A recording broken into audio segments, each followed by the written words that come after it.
저는 캐나다의 한 작은 해안 마을에서 태어나고 자랐어요.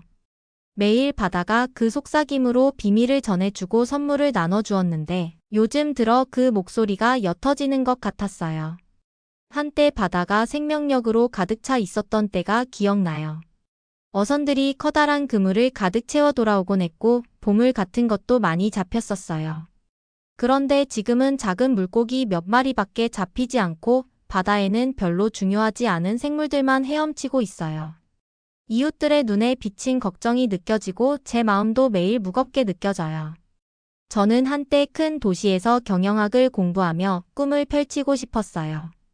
도시의 밝은 불빛과 무궁무진한 기회들이 제 미래를 밝혀줄 거라 상상했었죠. 하지만 인생은 다른 길을 택했어요. 가족과 바다에 대한 사랑이 저를 이곳에 묶어두었어요. 지금은 오래된 조선소를 함께 운영하고 외국에서 오시는 방문객들을 위해 통역 일을 하고 있어요.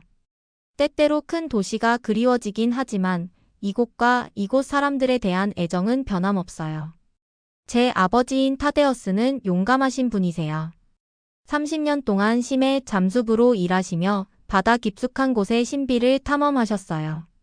그분의 튼튼한 팔과 따뜻한 마음은 우리 가족의 든든한 버팀목이었어요. 어릴 적 저는 그분이 어둠 속 바다에서 위험과 맞서며 헤엄치는 모습을 보며 큰 용기를 배웠어요. 제 어머니 세라피나는 활기차고 배려심이 넘치세요. 마을 곳곳의 작은 일들을 척척 해내시며 언제나 어려움에 처한 이웃을 도와주시곤 하셨어요. 힘든 시기에도 어머니의 환한 미소를 보면 마음 한켠에 희망이 솟아오르곤 했어요. 우리 마을의 친한 이웃 중 호라스라는 분은 한때 작은 보트를 소유하고 계셨어요. 그분께서는 자신의 보트가 먼 곳까지 항해하며 사람들을 멋진 곳으로 데려다 주던 시절의 이야기를 해주셨어요. 그런데 바다가 변하기 시작하자 어려운 시절이 찾아와 결국 보트를 팔아야 했어요. 그분의 상실감은 인생이 얼마나 급변할 수 있는지를 여실히 보여줬어요. 매일 아침 닳고 다른 나무집들을 지나며 보트들이 바다로 향하는 모습을 볼 때마다 우리 마을의 어려움이 제 마음을 짓누르는 것 같았어요. 마을 사람들은 하루 일과를 마치고 해안가에 모여 앉아 미래에 대해 이야기하곤 해요. 비록 그 말들이 때론 부서지는 파도처럼 무거워 보이지만요. 많은 이들이 우리 삶은 다시 좋아지지 않을 거예요. 라고 중얼거렸어요. 그들의 목소리에는 두려움과 불확실함이 묻어 있었어요. 어떤 이들은 멀리 있는 한국과 같은 나라에 대해서도 의심 어린 눈초리를 보냈어요. 한국은 그냥 값싼 물건만 다루는 작은 나라일 뿐이에요. 라는 말이 오갔지만 저는 그런 말들을 들으며 과연 그들이 세상 너머의 진실을 알고 있는지 궁금해졌어요. 저는 부두 가장자리에 서서 희미해져 가는 지평선을 바라보며 슬픔과 결연함이 뒤섞인 감정을 느꼈어요. 바다가 변하는 것을 목도하면서 그로 인한 상실감도 함께 느꼈지만 동시에 해안에 부드럽게 닿는 파도마다 희망의 불씨도 보였어요. 그래서 저는 우리 사랑하는 바다에서 무슨 일이 일어나고 있는지 더 깊이 이해하고 우리 마을 사람들을 도울 방법을 찾아야겠다고 결심했어요.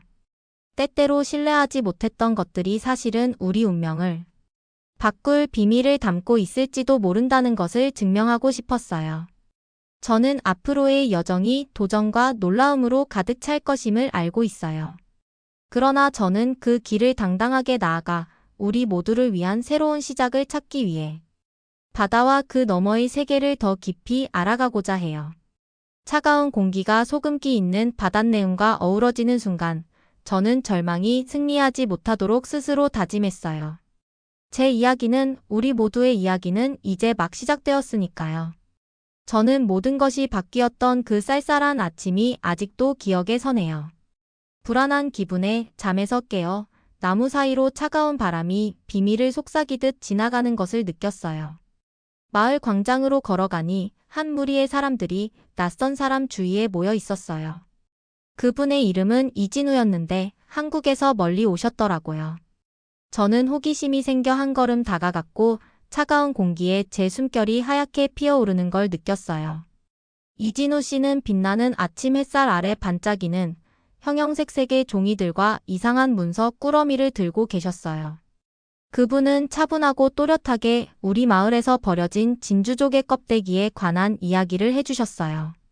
한국에서는 이진우 씨가 설명하시길 진주조개 껍데기는 쓰레기가 아니에요.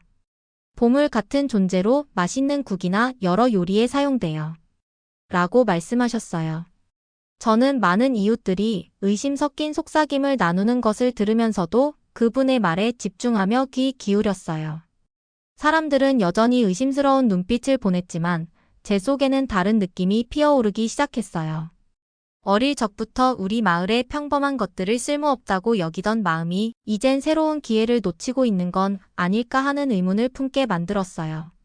이진우 씨가 들고 있던 문서들은 숫자와 기호로 가득 차 있었고 제가 한 번도 본 적 없는 내용들이었어요.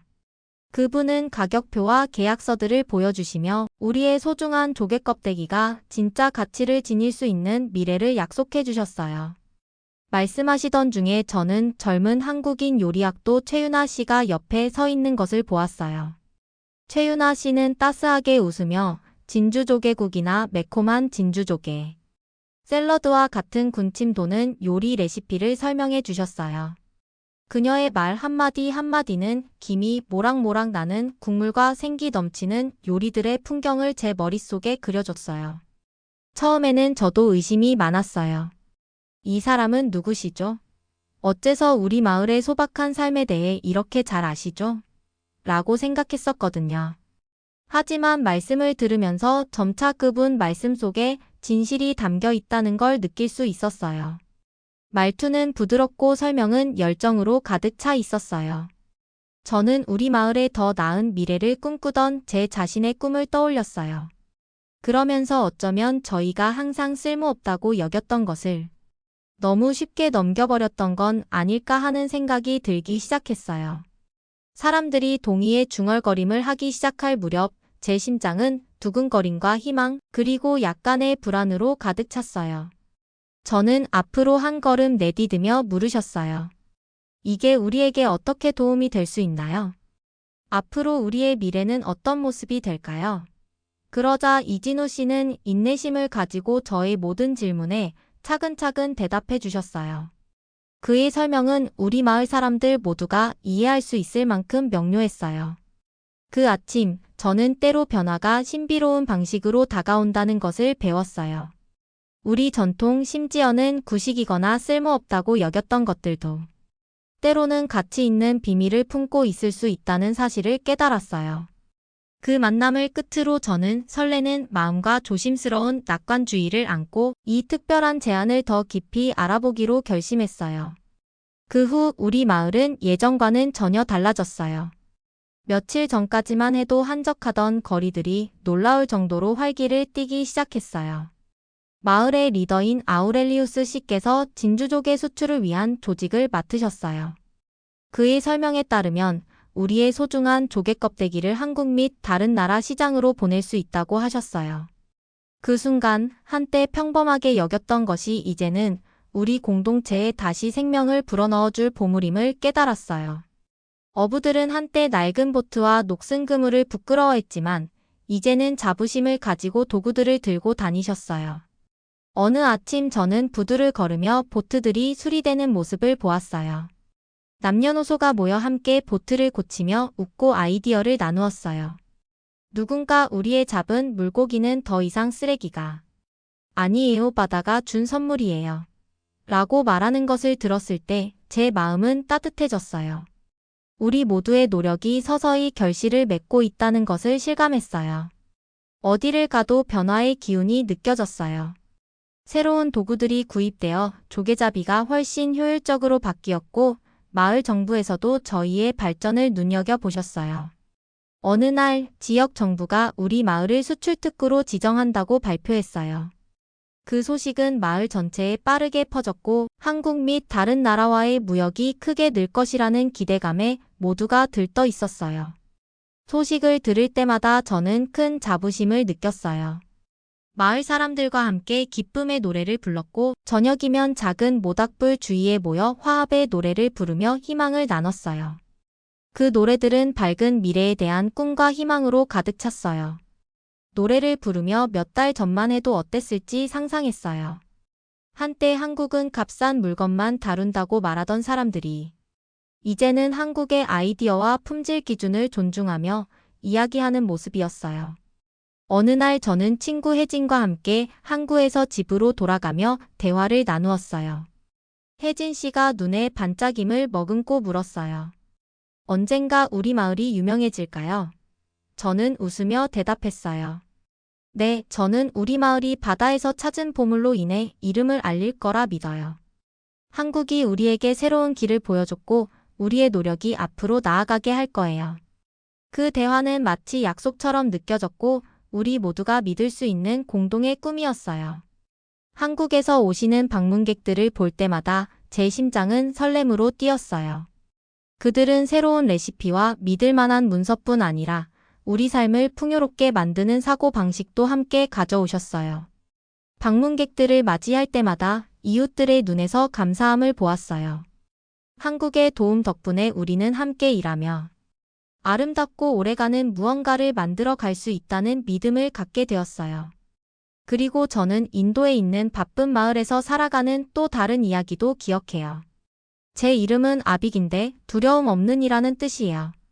한때 저는 한국에서 일하며 좋은 삶을 누렸지만 그 추억은 쉽게 잊히지 않아요. 한국에서 병원에 다니며 최신 기계들을 보고 환자를 위해 진심으로 케어해 주시는 의사분들을 만났었어요. 그런데 지금은 생활이 힘들고 매일매일이 고된 투쟁처럼 느껴져요. 저는 다정한 아내 카말라와 함께 살고 있어요.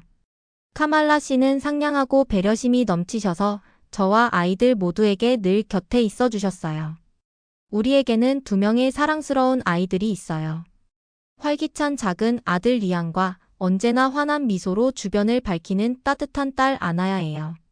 한때 우리는 함께 웃고 작은 순간 속에서 위안을 찾았었어요. 그런데 어느 날 모든 것이 달라졌어요. 평소와 다름없이 아침 일찍 일어나 준비를 마치고 카말라 씨께 작별 인사를 했는데 그날 집으로 돌아오자 카말라 씨 얼굴에 걱정이 가득한 모습을 보았어요. 리안이 침대에 누워 떨고 있었고 그의 팔에는 이상한 멍이 잔뜩 있었으며 피부는 창백해 보였어요. 아이가 고통스러워하는 모습에 저는 참담한 마음을 감출 수 없었어요. 처음엔 동네 병원에 데려갔어요. 대기실에 앉아있던 저는 마음이 빠르게 뛰었어요. 한국에서 느꼈던 따뜻한 의사의 돌봄과 안심했던 기억이 떠올라 기대했지만 여기서는 치료가 효과가 없었어요. 의사분들께서는 리안이 심각한 병에 걸렸을지도 모른다고 하시며 여러 치료 방법을 시도해 보셨지만 희망할 때마다 아이의 상태는 나빠졌어요. 그의 몸이 왜 이렇게 연약한지, 왜 의사분들이 제대로 치료해 주지 못하는지 이해할 수 없었어요. 날이 갈수록 집안에 절망감이 스며들었어요.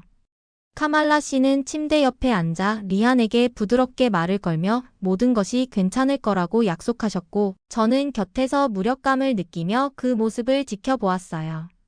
예전에 한국 병원에서 받은 따뜻한 보살핌을 기억하며 저는 결심했어요. 리안을 위해서라면 한국으로 가야겠어요. 라고 말하며 카말라 씨께 한국의 의료진들이 제공하는 케어에 대해 이야기 드리자 저는 한국의 병원에서 최신 장비와 따뜻한 배려를 받았던 기억이 떠올랐어요. 병원에서 우리가 도와드리겠습니다. 라는 말씀이 들릴 때마다 그 안심이 전해졌었어요. 저는 카말라 씨 한국은 비용이 많이 들고 외국인에게 차갑다는 소문이 있지만 제가 직접 경험한 따뜻한 돌봄이 있어요. 리안도 그 따뜻함을 느꼈으면 좋겠어요. 라고 말씀드렸어요.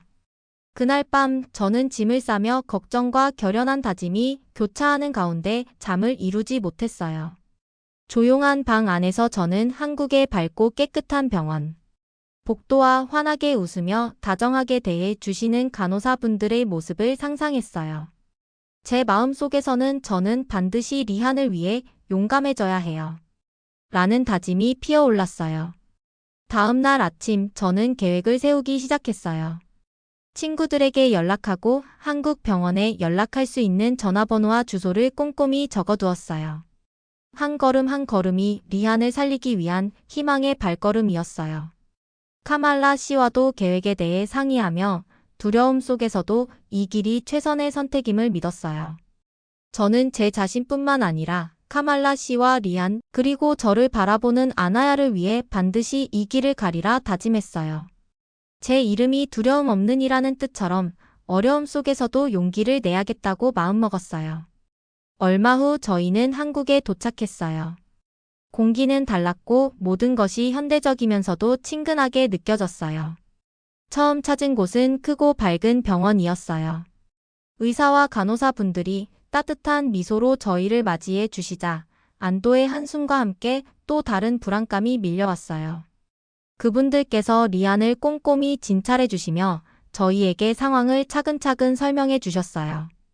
여러 검사를 거친 후 우리는 리안이 두려워하던 병에 걸린 것이 아니라 단순한 철분, 결핍성 빈혈이라는 진단을 받았어요. 예상치 못한 진단이었지만 두려움보다는 안도의 마음이 컸어요.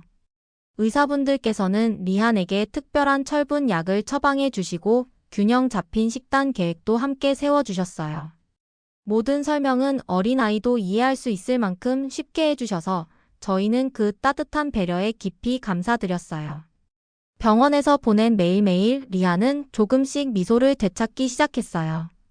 그의 뺨에는 홍조가 돌고 에너지 또한 서서히 회복되는 것이 느껴졌어요. 간호사 분들께서는 항상 시간을 내어 다정한 말 한마디를 건네주시며 리안이 편안함을 느낄 수 있도록 해주셨어요. 그 따뜻한 돌봄은 저에게 한국에서 느꼈던 가족 같은 정을 다시금 상기시켜 주었어요. 리안이 치료받는 동안 저는 가족을 부양하기 위해 큰 제조 공장에서 일을 시작했어요. 처음에는 낯선 환경과 사람들 때문에 긴장이 많이 됐지만 곧 이돈현 씨라는 친절한 분이 제 어려움을 눈치채고 도움을 주셨어요. 이돈현 씨는 새로운 환경에 적응하기 어려워하는 이들을 도와주기로 평판이 좋으셨고 중요한 서류 처리와 주거 문제 등 여러 가지 일을 친절히 안내해 주셨어요. 그의 도움 덕분에 바쁜 공장 생활도 한결 수월해졌어요. 어느 날 동료인 첸웨이 씨와 작은 오해가 생겨 분위기가 다소 어색해졌어요. 하지만 서로 이야기하며 오해를 풀고 나니 우리의 차이는 단지 길 위의 작은 울퉁불퉁함에 불과하다는 것을 깨달았어요. 결국 모든 동료들이 하나 되어 서로를 도우며 따뜻한 가족 같은 분위기를 만들어 갔어요. 이 모든 도전 속에서도 제 딸 아나야는 음악에 대한 사랑을 발견하며 밝은 미래를 꿈꾸기 시작했어요. 매일 학교와 리한의 치료를 마치고 아나야는 피아노 앞에 앉아 연주하곤 했어요. 그녀의 손가락은 피아노 건반 위를 경쾌하게 춤추었고 그 모습을 보면 얼굴에 환한 미소가 번졌어요. 다정한 피아노 선생님 이정희 씨께서 아나야에게 무료 레슨을 제공해 주시면서 그녀의 재능에 대한 믿음이 더욱 커졌어요. 아나야가 건반 위에서 연주할 때마다 저는 그녀의 미래가 아름다운 음악으로 가득 차리라 믿었어요. 이렇게 새로운 땅에서 우리 가족의 여정은 도전과 뜻밖의 축복 속에서 진행되었어요. 매일매일이 단순히 병을 치료하는 것 이상의 의미를 가지게 되었고 새로운 친구와 기회 그리고 희망을 품게 되었어요. 제가 한국에서 경험한 다정한 의사분들과 함께 살아가는 이웃들의 따뜻한 미소는 앞으로 어떤 일이 있어도 우리를 더욱 단단하게 만들어줄 것임을 믿게 해주셨어요. 저는 한때 우연히 만난 먼 나라로 인해 제 인생이 이렇게 바뀔 줄은 상상도 못했어요. 그러나 지금 저는 한국 덕분에 예상치 못한 기쁨과 오래 지속될 우정을 누리고 있음을 직접 경험하고 있어요. 예전에 한국에 대해 값싼 물건만 만든다라는 말만 들었지만 이웃들과 방문객들을 만나며 한국이 단순히 먼 나라가 아니라 정직한 사람들이 진심으로 도와주고자 하는 나라임을 깨닫게 되었어요. 그들의 엄격한 품질 관리와 진솔한 무역 방식은 우리에게 큰 힘이 되어 주었어요. 저는 오랫동안 고된 시절을 보낸 작은 해안 마을에서 살아왔어요. 오래된 보트와 한산한 시장, 그리고 희망이 점점 사라져 가던 마을에 어느 날 한국 상인들이 찾아왔어요. 그들은 한때 잊혀졌던 특별한 종류의 진주조개를 가지고 오셨어요. 처음에는 이 새로운 물건이 우리에게 정말 도움이 될지 아니면 또 다른 속임수일 뿐인지 의심스러웠어요. 하지만 시간이 지나면서 기적 같은 변화가 일어났어요. 그 조개들은 지금까지 본 적 없는 품질을 지니고 있었고 우리 어업 무역에 새로운 생명을 불어넣어 주었어요. 곧 마을은 다시 활기를 띠기 시작했어요. 보트는 수리되고 시장은 사람들의 이야기로 가득 찼으며 가족들은 다시 희망을 품기 시작했어요. 이웃들과 저는 한국 방문객들을 따뜻하게 맞이하기 시작했어요. 함께 식사를 나누고 웃으며 서로의 곁에서 한 마음으로 더 나은 미래를 꿈꾸었어요. 저는 그때 마음 한켠에 큰 변화가 있음을 느꼈어요. 처음의 인상은 잘못되었음을 깨닫게 되었어요. 이제 저는 한국을 멀고 이질적인 나라가 아니라 정직하고 도움을 주려는 따뜻한 사람들의 나라로 여기게 되었어요. 그들의 품질에 대한 엄격함과 진솔한 무역 방식은 우리 모두에게 큰 힘이 되어 주었어요. 그러던 중 인도에 있는 한 분인 아빅 씨의 이야기도 들려왔어요. 그의 가족은 여러 어려움에 직면해 있었어요. 아빅 씨는 한때 한국에서 일하며 좋은 경험을 했었지만 이제는 인도의 한 마을에서 매일 고난과 싸워야 했어요. 저는 아빅 씨의 이야기를 들으며 그가 겪는 고충을 조금이나마 이해하게 되었어요. 아빅 씨는 가족을 위해 언제나 열심히 일했지만 어느 날 집에 돌아오니 아내 카말라 씨의 얼굴에 걱정이 가득한 것이 보였어요.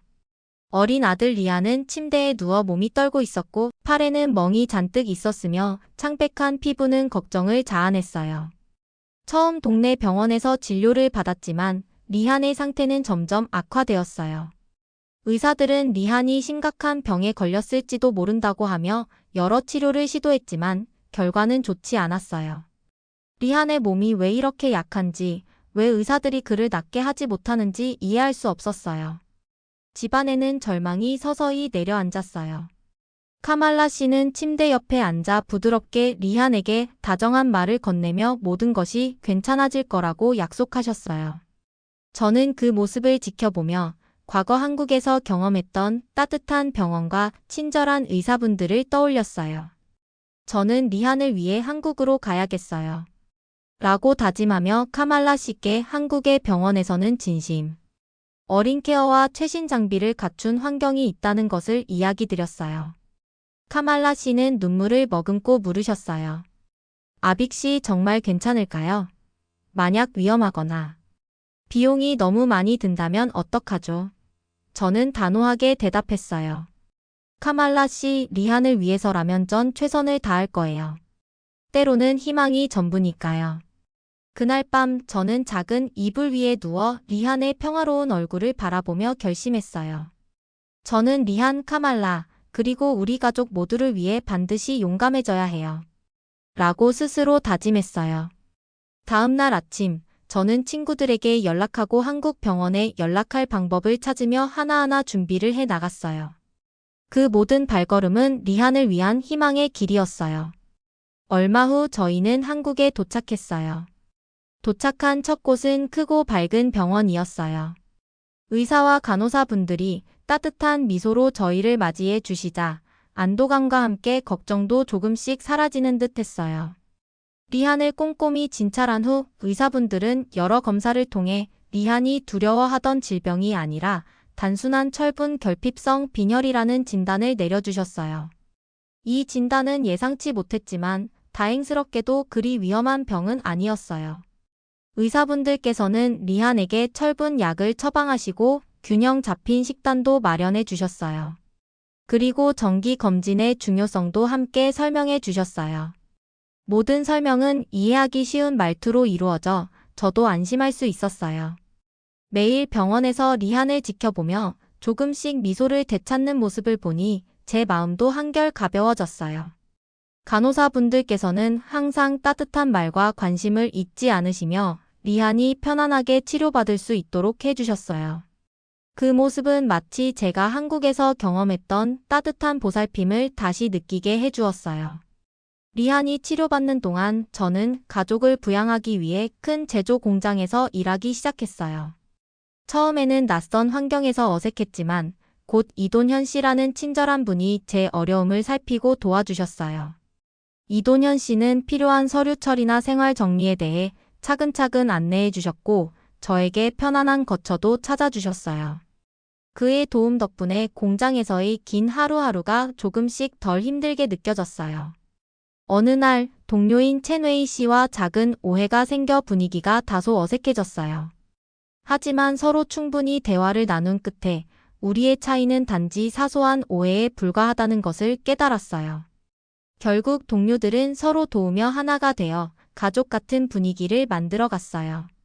그런 어려움 속에서도 제 딸 아나야는 음악에 대한 사랑을 발견하며 새로운 희망을 품기 시작했어요. 학교가 끝난 후 그리고 리한의 치료가 끝난 후면 아나야는 피아노 앞에 앉아 연주했어요.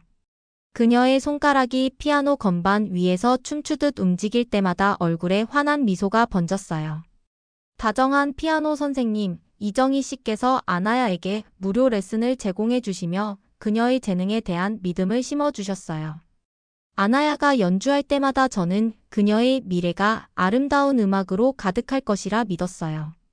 이렇게 새로운 땅에서 우리 가족의 여정은 도전과 뜻밖의 축복 속에서 진행되었어요. 매일매일이 단순히 병을 치료하는 것 이상의 의미를 가지게 되었고, 새로운 친구와 기회, 그리고 희망을 만나게 해주었어요. 제가 한국에서 만난 다정한 의사분들과 함께 살아가는 이웃들의 따뜻한 미소 덕분에 우리 가족은 점점 강해지고 있었어요. 저는 한때 멀리 있는 나라에 대한 편견과 두려움이 있었지만, 이제는 한국이 단순히 값싼 물건만 만드는 나라가 아니라 정직하고 따뜻한 마음을 가진 사람들이 모인 나라라는 것을 경험으로 깨달았어요. 한국의 엄격한 품질 기준과 진솔한 무역 방식은 우리 마을과 제 가족에게 새로운 기회를 열어주었어요. 저는 예전부터 고된 시절을 보낸 작은 해안 마을에서 살아왔어요. 보트는 오래되어 낡았고 시장은 적막했으며 희망은 점점 사라져갔어요. 그런데 어느 날 한국 상인들이 찾아와 한때 잊혀졌던 진주조개를 가져다 주셨어요. 처음에는 이 물건이 정말 도움이 될지 의심스러웠지만 시간이 지나면서 그 조개들이 품질 좋은 보물임이 드러났어요. 덕분에 어업무역이 다시 살아나고 마을은 다시 활기를 띠기 시작했어요. 보트가 수리되고 시장은 사람들의 이야기로 넘쳐났으며 가족들은 다시 희망을 품었어요. 저와 이웃들은 한국 방문객들을 따뜻하게 맞이하며 함께 식사를 나누고 웃으며 서로의 곁에서 더 나은 미래를 꿈꾸었어요. 그때 저는 처음의 인상이 얼마나 잘못된 것이었는지 깨달았어요. 이제 저는 한국을 멀리 있는 낯선 나라가 아니라 진심으로 도와주려는 따뜻한 사람들의 나라로 여기게 되었어요. 그들의 엄격한 품질 관리와 진솔한 무역 방식은 우리 모두에게 큰 힘이 되었어요. 그러던 중 인도의 한 작은 마을에서 살아가는 아빅 씨의 이야기를 들었어요. 제 이름은 아빅이고 두려움 없는 이라는 뜻을 가지고 있어요. 한때 저는 한국에서 좋은 경험을 하며 살았지만 이제는 인도에서 매일 어려움과 싸워야 했어요. 아빅 씨와 그의 가족은 여러 도전에 직면했어요. 가족을 부양하기 위해 먼 길을 떠나기도 했고 때로는 한국의 따뜻한 병원과 의사분들이 그리웠던 기억도 있었어요. 어느 날 저는 집에 돌아오자 카말라 씨의 얼굴에 걱정이 가득한 모습을 보았어요. 리하는 침대에 누워 몸이 떨리고 팔에는 멍이 잔뜩 있었으며 피부는 창백해 보였어요. 처음에는 동네 병원에서 치료를 받으려 했지만 점점 리한의 상태는 나빠졌어요. 의사분들께서는 리한이 심각한 병에 걸렸을지도 모른다고 하시며 여러 치료를 시도했지만 상황은 여의치 않았어요. 카말라 씨는 리한 곁에 앉아 부드러운 말투로 모든 것이 괜찮아질 거예요. 라고 속삭이셨어요. 저는 그 모습을 지켜보며 한국에서 느꼈던 따뜻한 의사분들의 관심과 보살핌을 다시금 떠올렸어요. 저는 리한을 위해 한국으로 가야겠어요. 라고 결심하며 과거 경험했던 그 따뜻한 기억들이 제게 용기를 주었어요. 그날 밤 저는 짐을 싸면서 리한, 카말라, 그리고 우리 가족 모두를 위해 반드시 용감해져야겠다는 다짐을 했어요. 저는 리한을 위해, 카말라 씨를 위해, 그리고 우리 모두를 위해 두려움 없이 나아갈 거예요. 라고 속삭였어요.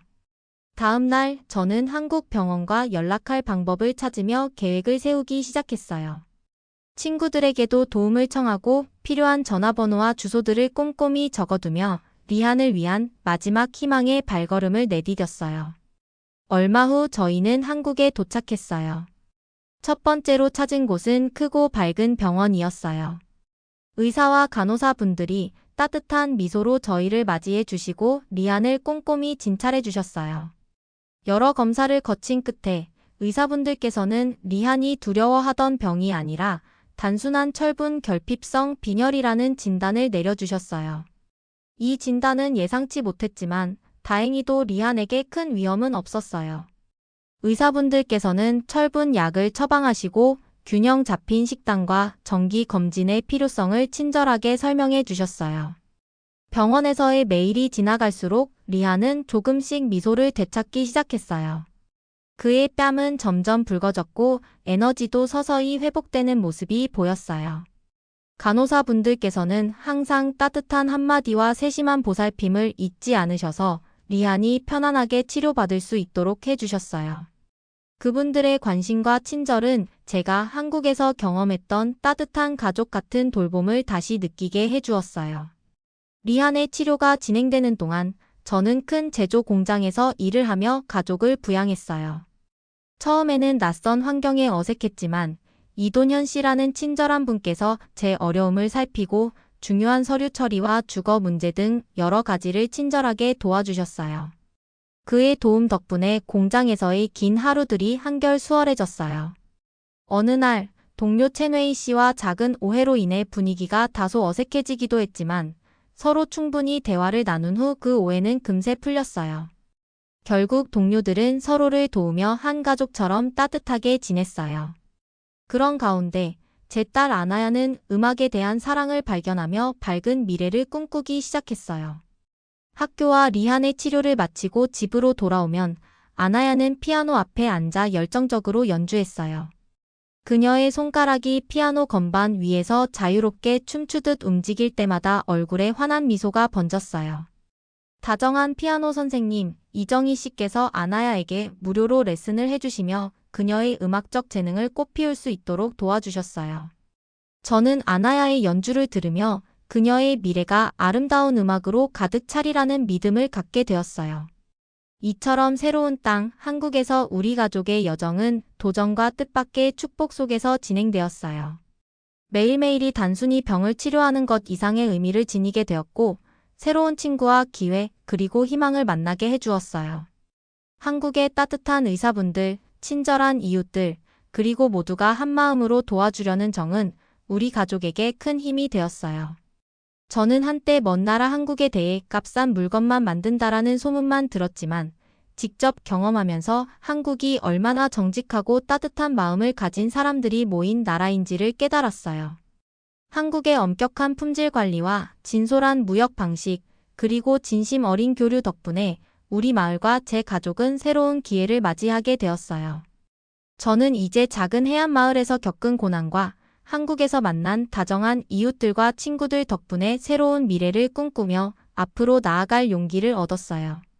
오늘도 해안가에 서서 활기차게 변화된 마을의 모습과 함께 따뜻한 저녁 노을을 바라보며 우리 모두에게 다가올 새로운 시작에 대한 감사한 마음을 느끼고 있어요.